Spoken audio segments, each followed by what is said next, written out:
Everyone, आज हम discuss करने वाले हैं about the thin layer chromatography that is TLC। So TLC जो है एक मेथड होता है जिससे कि हम सेपरेट कर सकते हैं हमारे मिक्सचर ऑफ कंपोनेंट्स को into individual components and by using a finely divided adsorbent solid or liquid spread over a plate and a liquid as a mobile phase। तो लिक्विड को हम, जो आपका मोबाइल फेज़ होगा वो क्या होगा, लिक्विड होगा, एंड जो आपका स्टेशनरी फेज़ होगा दैट इज़ सॉलिड और लिक्विड, जो कि हम प्लेट के ऊपर स्प्रेड कर देते हैं।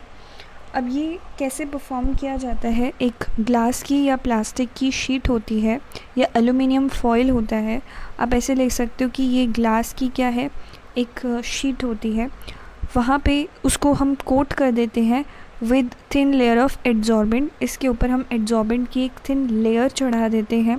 यूजुअली ये जो लेयर है वो हम सिलिका जेल की चढ़ाते हैं या फिर एल्यूमिना की या फिर सेलुलोज से उसको कवर करते हैं। ये जो लेयर है एड्जॉर्बेंट की, इसको हम स्टेशनरी फेज़ बोलते हैं। तो ये जो येलो कलर का हमने जो लेयर लगाई है इसको हम क्या बोलते हैं, स्टेशनरी फेज़ बोलते हैं।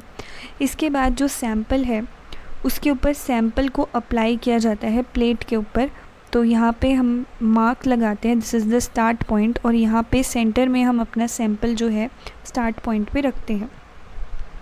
So after the sample has been applied on the plate, जो सॉल्वेंट है, जो सॉल्वेंट मिक्सचर है, यानी कि जो आपको मोबाइल फेज़ है, वो क्या करेगा, उसकी मूवमेंट होगी कैपिलरी एक्शन से, वो ऊपर की ओर मूव करेगा because different analytes ascend the thin layer chromatography plate, और डिफरेंट रेट पर जो सेपरेशन है वो आपकी हो जाएगी। सो यहाँ पे देखिए कि ये आपकी TLC प्लेट थी, आपने 1 सेंटीमीटर ऊपर आपने सैंपल को प्लेस करा, या आपने सैंपल लगा दिया यहाँ पर। उसके बाद आपने उसको एक सॉल्वेंट सॉल्यूशन जो है, यानी कि जो आपका मोबाइल फेज़ है, आपने उसके अंदर डिप करा। डिप करने के बाद यू विल सी कि जो आपका मोबाइल फेज़ है वो धीरे धीरे क्या होने लग जाएगा, ऊपर मूव करने लग जाएगा।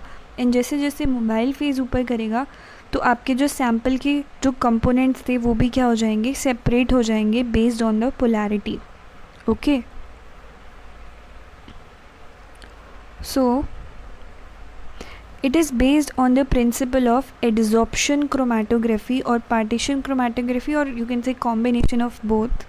डिपेंड करता है कि आपने एड्जॉर्बेंट कौन सा यूज़ करा है एंड उसका ट्रीटमेंट क्या है और उसका नेचर क्या है सॉल्वेंट्स का। तो जो कंपोनेंट्स जिनकी हाई अफिनिटी होती है टुवर्ड्स द स्टेशनरी फेज़ वो स्लो ट्रैवल करते हैं, और कंपोनेंट्स जिनकी लेस अफिनिटी होती है स्टेशनरी फेज़ के वो ज़्यादा फास्टर मूव करते हैं। यानी कि ऐसे कंपोनेंट्स जो कि आपके मोबाइल फेज़ में सॉल्युबल होंगे वो ज़्यादा जल्दी जो है ट्रैवल करेंगे। सो यहाँ पे देखिए कि जो सॉल्वेंट में, यहाँ पे देखिए जो मोर पोलर वाला है वो नीचे रह गया है, क्योंकि आपका जो स्टेशनरी फेज़ है वो क्या था, पोलर था। तो जो भी आपके सैंपल में जो कंपोनेंट्स थे जो कि पोलर थे, उनकी हाई अफिनिटी थी टुवर्ड्स द स्टेशनरी फेज़, तो वो उसके साथ बाइंडेड रहे। लेकिन जो सॉल्वेंट था, जो आपका मोबाइल फेज़ था, वो क्या था, आपका नॉन पोलर था। तो जो कंपाउंड्स आपके सैंपल में लेस पोलर थे वो सॉल्वेंट में क्या थे, सॉल्वेंट की तरफ उनकी अफिनिटी ज़्यादा थी, सॉल्वेंट में ज़्यादा सोल्यूबल थे।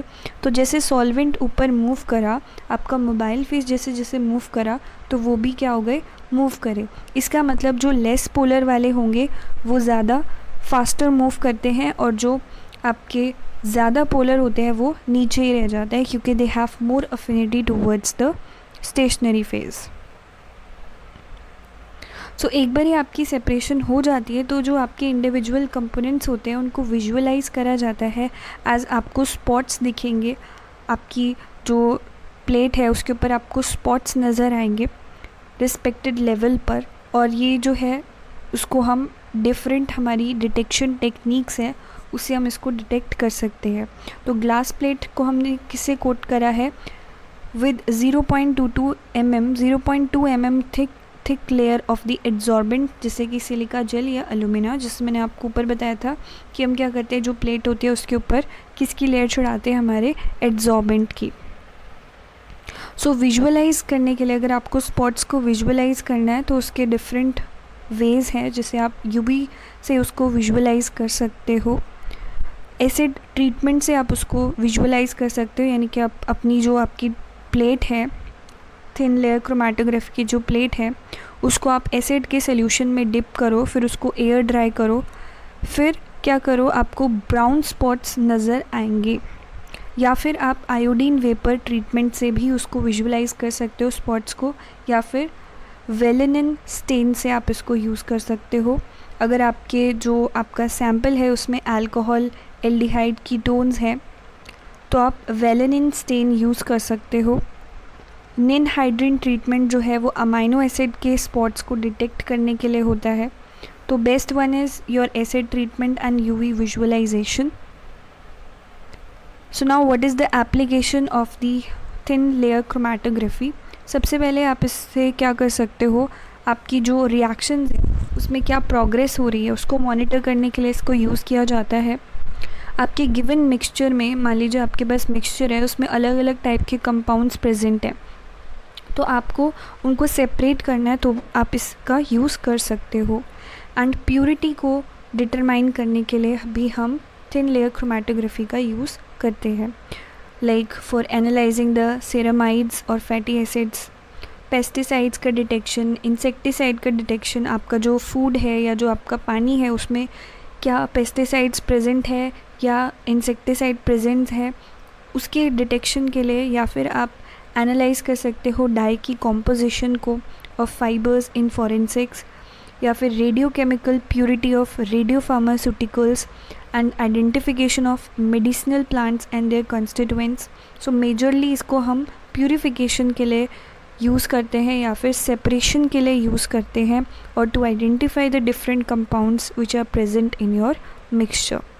So this is all for today. If you like the video, do share it with your friends and don't forget to subscribe the channel for more updates. Thank you and have a wonderful day.